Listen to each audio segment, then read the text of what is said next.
বৃক্ষরোপণে সাজাই দেশ, সবার আগে বাংলাদেশ, এই স্লোগানকে সামনে রেখে গাইবান্ধা শহরের যে স্বাধীনতা প্রাঙ্গণ রয়েছে, এই স্বাধীনতা প্রাঙ্গণে সপ্তাহব্যাপী যে বৃক্ষরোপণ অভিযান এবং বৃক্ষরোপণ মেলা কিন্তু ইতিমধ্যেই শুরু হয়েছে। আজ সকাল 10টায় কিন্তু আনুষ্ঠানিকভাবে গাইবান্ধা জেলা প্রশাসক মাসুদুর রহমান মোল্লা এই এই বৃক্ষরোপণ অভিযান ও বৃক্ষ মেলার আনুষ্ঠানিকভাবে উদ্বোধন করেন। এটি সপ্তাহব্যাপী গাইবান্ধা স্বাধীনতা প্রাঙ্গণে মেলা চলবে। এই মেলায় গাইবান্ধার যে প্রান্তিক 7টি উপজেলার যে প্রান্তিক বাগানিরা রয়েছেন, তাদের যে বাগান থেকে উৎপাদিত যে ফলজ, বনজ এবং ভেষজ যে গাছগুলো রয়েছে, এই গাছগুলো কিন্তু এই গাইবান্ধার এই স্বাধীনতা প্রাঙ্গণে বৃক্ষ মেলায় তারা কিন্তু সাজিয়ে গুছিয়ে রেখেছেন।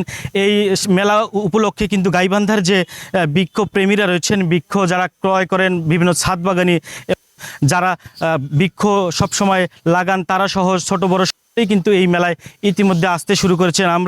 আমরা ইতিমধ্যেই লক্ষ্য করতে পেরেছি গাইবান্ধার যে রোপণের সঙ্গে সংশ্লিষ্ট তারা আমাদেরকে বলছেন যতই দিন ঘনিয়ে যাবে ততই কিন্তু এই বৃক্ষরোপণ অভিযান কিন্তু আরও এই মেলায় কিন্তু আরও লোকজন আসবে। আমরা একটু বাগানির সঙ্গে কথা বলবো। এখানে রয়েছেন এক বাগানি, আমরা একটু বলবো তাকে যে হয়তো বৃক্ষরোপণ অভিযান মেলা শুরু হয়েছে। আচ্ছা, এই মেলায় এখন পর্যন্ত কী রকম সাড়া পাচ্ছেন, লোকজন আসতেছে কিনা? বেসিক্যালি মেলায় কি সাড়া পাচ্ছি সেটা বড় কথা না, সবসময় বড় কথা হলো মেলার যে ম্যানেজমেন্ট, এটা আসলে কিছুই হয়নি। এটা কোনো মেলাই বলবো না আমরা। আমাদের এই যে একটা স্টল, যে একটা সাজাবো, সুন্দর করবো, এ ব্যাপারে মেলা যে আয়োজনকারী প্রতিষ্ঠান কারোরই কোনো পদক্ষেপ নেই। এখানে আমাদের সুখ শান্তির বিষয়টা তো অনেক পরের সাবজেক্ট। শুনছিলেন আপনারা একজন স্টল যিনি এসেছেন তার কাছে শুনছিলেন তার অভিমত।